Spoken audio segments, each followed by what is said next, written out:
La 4G Batelma vous présente Ny vaovao. Aro, miaina sy miaro, mandry voniny vato. Manolotra ho anao ny vaovao.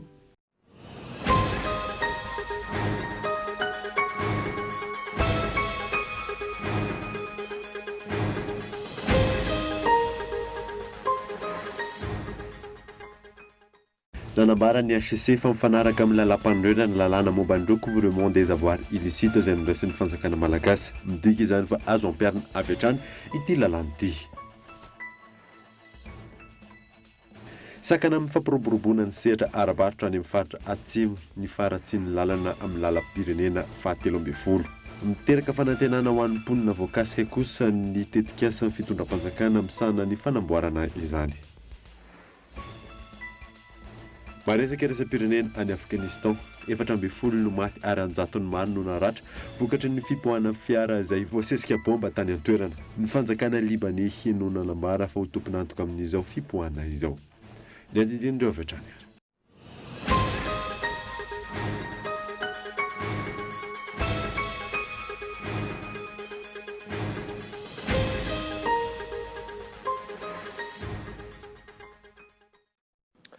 Finaritra tompoko lasy sy tompoko vavy fotoana vaovao eto amin'ny Kolo TV kamanazanao ary anaraka izany hatramin'ny farany. Kanina 7 sy 2 arivo avy hatrany nanomboantsika ny vaovao dia saraka Adsala Rainorao ny Barea-ny Madagasikara sy RD Congo amin'ny fizaram-potoana voalohany izay efa vita. Efa manomboka amin'izao fotoana izao ny fizaram-potoana faharoa. Famelohany izay moa dia hiverenantsika ny zava-nisy nanomboka ny ariva teo amin'ny ampiandrasana izay lalao izay maro ireo safidy ny voaka ny trano ary ijery ny baolina niaraka tamin'ny fianakaviana namana sy ny maro hafa sombany tamin'ireo sary izay ary.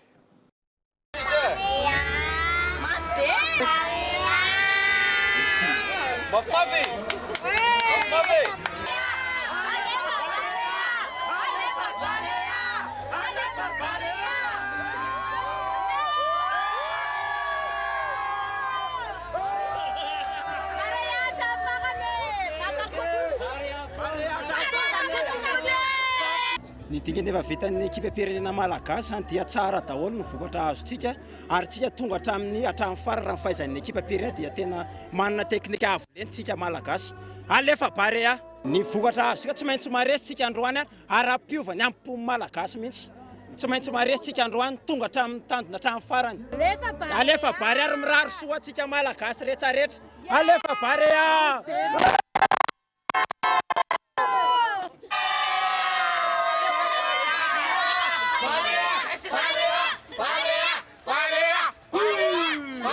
Finaritra Barea zay manohana lisany foana dia izay vokatra hoe dia atsika daholo fa zay manohana lisany hatramin'ny farany. Barea! Barea! Barea! Barea! Barea! Zay mankano lisany foana! Ninona zavatra miseho izao? Maka ny lesany foana zahay! Zay rehetrarehetra ireo! Maka anareo! Alefa Barea!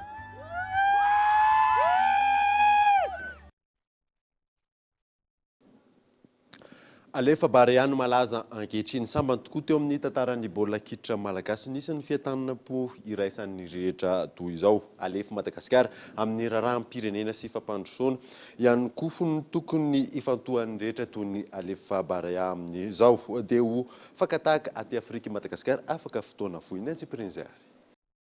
Mampiray ny malagasy manerana nosy ireo anvelany Barea amin'izao fotoana izao. Fientanam-po mbola tsy nisy toy izao. Samy hevitra fa mbola itony fihotazana vokatra tsara amin'ity kanina 7 arivo ity. Anatrika lalao ampavalindalana ny Alexandrie Egypta ny filohan'ny Repoblika miaraka amin'ireo mpanohana. Misy araiky amby 700 handeha fiaramanidina manokana avy amin'ny filoha. Rajoelina Andry. Vitsy tena vitsy no nahavita izany. Alefa Barea no eny na aiza na aiza. Eny hatramin'ireo firenena Afrikana hafa aza makatahaka ny Alefa Barea. Rehefa ny rehetra tokoa no miara-mientana sy ny fametanana. Tsy mahagaga loatra raha tsara toy izao azo ny Barea izao ny vokatra azo.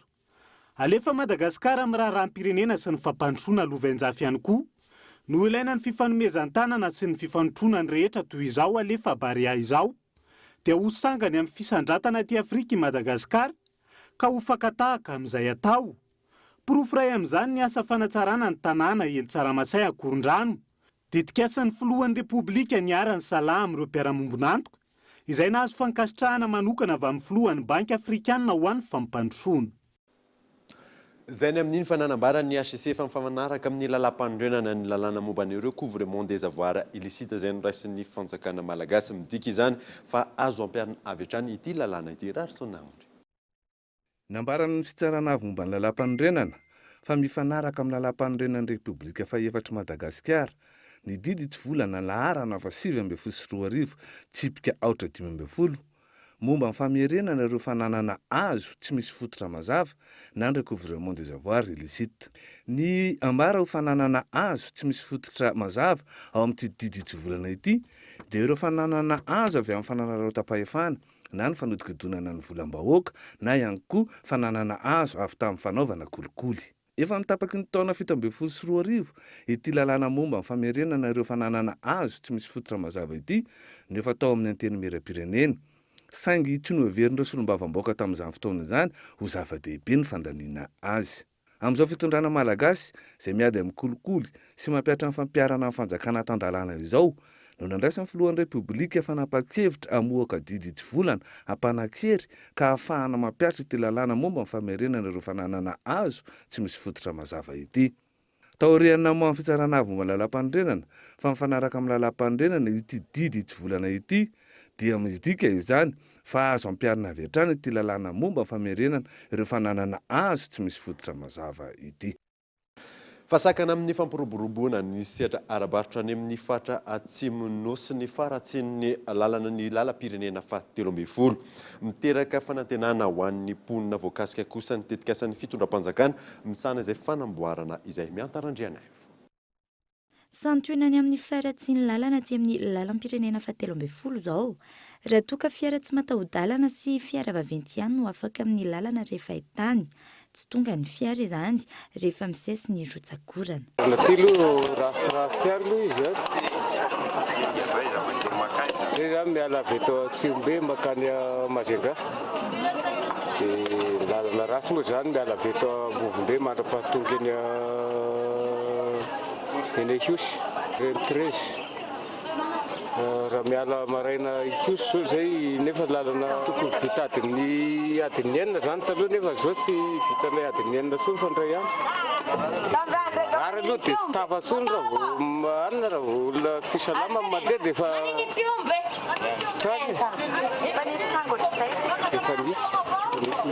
misy marary avy aloha dia tsy tratra mihitsy fa tsy maintsy maty mandra-pahatonga aty. Dia zay dia efa nisy matara ny dianay keo zay satria mbola mikarakara ny taratasy ny vata. Niatraika mivantana amin'ny toekareny faritro faratsiny lalana io indrindra eo amin'ny sehatra arabaritra.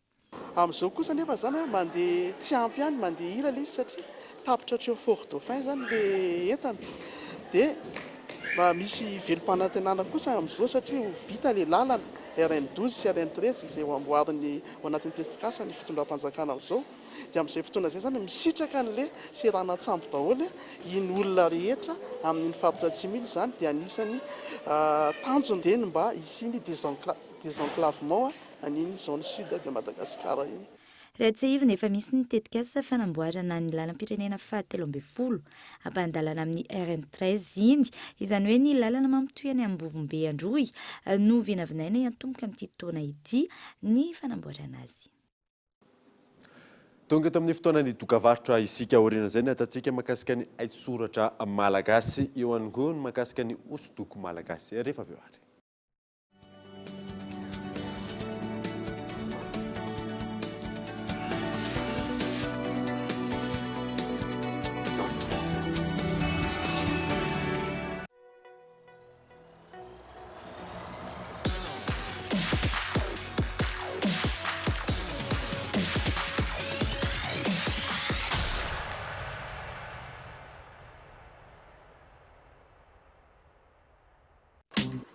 Voiture connectée. Wi-Fi disponible dans tout l'habitacle, jusqu'à 20 utilisateurs détectés.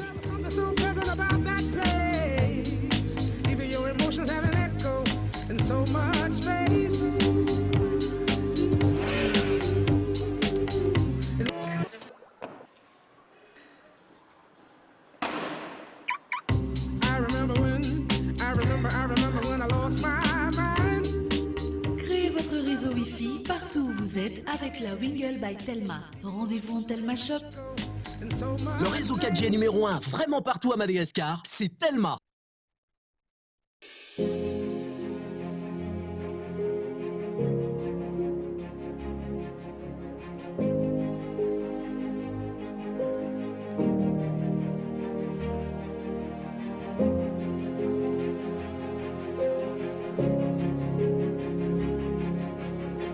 Vous aussi, préservez votre patrimoine avec l'assurance incendie.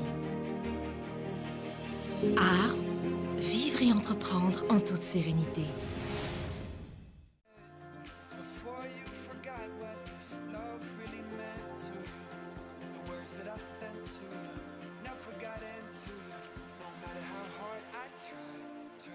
Des articles vestimentaires à partir de 10 000 arrières, venez visiter notre boutique Tacha Mode, un Tanarin, galerie Le Pouce-Pouce au premier étage, entre Choprette et Leader Press.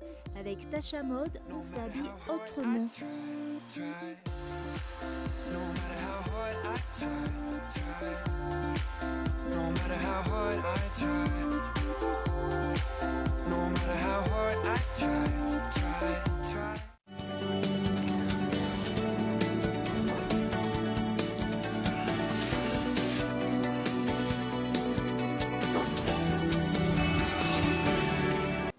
Veneto amin'ny fampalalam-bavao isika.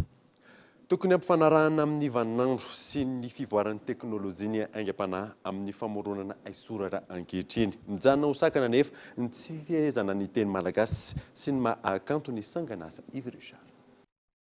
Manana tombony amin'ny fivoarana ny teknôlôjia raha ampitahaina tamin'ireo zokim-pialoha lalana tamin'ny fiangaliana ny aisoratra. Nandritra ny vanim-potoana nampiroborobo ny asa soratra sy ny literatiora teto Madagasikara, ny mpanoratra malagasy ankehitriny. Lesoko ankilan'ny fifehezana ny rakibolana sy ny teny malagasy ka tsy nampitoetra ny mahakanto ny asa soratra amin'ny ankapobeny. Teboka maro no mila jerena najana ny arifenitry ny kanto iny mpanoratra malagasy nanaovana fanadihadiana. Misy fotoana sahirana amin'ny asa nefa n'izy raha vao avelanao ny aingam-panahy dia tavelana izy dia adino. Mafy koa ny eo amin'ny sehatra ny fampahafantarana azy amin'ny sehatra ohatran'izao fampahafantarana izao na sehatra samihafa koa dia sarotra. Zava-dehibe indrindra aloha izany dia ny manatrika ny hetsika fanaon'ireny mpikanto ny aisoratra ireny amin'ny endrika samihafa dia ankoatr'izay ny mamaky boky dia mamantatra ny fanaon'ny olona. Misy ihany koa ny atrikasa izay natrehana arakaraka ny vanim-potoana ary misy koa ny atrikasa izay ampanaovina arakaraka ny fiaraha-miasa misy. Vonona ny hanome tosika ny mpanakanto malagasy ampiroboroboana ny sehatry ny kanto mba ho fanohatra amin'ny fampandrosoana ny firenena ny fitondram-panjakana ankehitriny. Horavaina ny elanelana teo am-pikanto sy ny ministera tompona andraikitra hatr'izay ka nampikatso ny tetikasa samihafa. Tao anatin'ny taona maro zany tiany ministera dia tiany mpanao zavakanto na ny mpihira na ny mpanoratra na ny poeta sy ny sisa mpandoko mpanao hosodoko tsy ohatran'ny tsy nisy fifandraisana mihitsy zany ary tsy dia azo mazava hoe inona ny tena antopisian'ny ministera ny kolotsaina dia nametraka ny ministera hoe ho karazana tosika zany manondratra ny zareo manandratra ny zareo fa tsy ho sakana akory amin'ny fisian'izy ireo ny tanjona dia ray ihany hoe samy miaraka ampiroborobo ny kanto malagasy hanandratra n'izany kanto malagasy zany sy ny kolotsaina amin'ny ankapobeny eto Madagasikara. Irika fahana mampivelatra ny fahalalana sy ny fanoratana ihany koa ny fidirana anatin'ny fikambanan'ny mpanoratra eto Madagasikara raha ny fanadihadiana. Isan'ny fikambanana nolalovan'ity mpanoratra malagasy sendra ny mpanao gazety ny Kolty, ny Avatsa UPM ny Dia Antanamasoandro, ny Federasion'ny mpikanto teny soratra, ny KM na ny toerany kolotsaina malagasy sy ny maro hafa. Fa tsy mbola manana ny toerany hosodoko eto Madagasikara raha oharina amin'ireo firenen-kafa betsaka nefa ny malagasy no mana-talenta sy liana amin'ny fanaovana izany. Mampiona Rektorsa. Asa tanana manana maha-izy azy manokana ny hosodoko na ny sary arafitra amin'ny tabilao ny ainga tamin'ny aingam-panahy iray na maromaro ary mifono hevitra na tantara mihitsy azy. Talenta manokana ao anatin'ny olona izy io ary miainga arakaraka ny zava-misy manodidina azy. Tahaka ny asa rehetra afaka hivelomana tsara ny hosodoko any amin'ny firenen-kafa, mbola tsy manana ny toerana nefa izany eto Madagasikara manokana na eo aza ny amaroan'ireo malagasy liana amin'izany ary mahavita zavatra tsara raha ny fanazavana ity lehilahy iray mpisehatra ao amin'izany. mbola misy retard kely zany amle resaka ala io e, mbola misy retard satria mbola tsy de malaza zany aty, alors que marina fa tena betsaka no artiste malagasy manana talenta, tena manana talenta betsaka no tokony exploitena, fa à force de manque de moyens sy organisation zany de lasa taregny be le artiste malagasy. De io zany en tant qu'artiste zany de miangava amin'ny resaka culture sy rehetrarehetra mba se concentre kely amle les artistes reny, fa mety possible zany mety mitondra avenir betsaka ho an'ny tanindrazana zany ty zavatra ty. Manana firazanana roa i Valibai Zozar, malagasy sy indiana, antony nisafidiny hanambatra ireo kolontsaina ireo ao anatin'ny tontolo nosodoko. Asa tanana vita ny tena nahaliana azy ny sary ny Rova Manjakamiadana. L'émergence de façon de voir en tant qu'artiste zany de jerevako zany toa i Rova donc anarina zany aloha mijery an'le Rova zany mba puisse améliorer. Nous travaillons dans nos créations, dans nos imaginations. Misy un peu de futurisme zany anatinao. De ohatrany description ataoko zany Rova zany Rova ihany fa manana jardin izy misy bassin ngeza be mirefléter an'le Rova am'le bassin. Efa zavatra lehibe misy io satria mba misy verdure bebe kokoa izy am'izay misy rano de mety mampivarina zany an'izay olona vahiny tonga any ivelana mandeha mijeriny Rova en tant que émergence dans le futur. Isan'ny asa tanana tsara vidy ihany koa nefa ny hosodoko na any ivelany na eto Madagasikara. Mahatratra amin'ny iray tapitrisa ariary ny vidina hosodoko lehibe sy tsara rafitra indrindra raha ny fanazavana azo hatrany. Amizao ora itenenantsika izao mbola raisirainy baolina eo amin'ny Barian'i Madagasikara sy ny RD Congo. Dia izay mamarina vaovao tamin'ity alina ity ankasitrany ianao nanaraka izany soava tsara atao.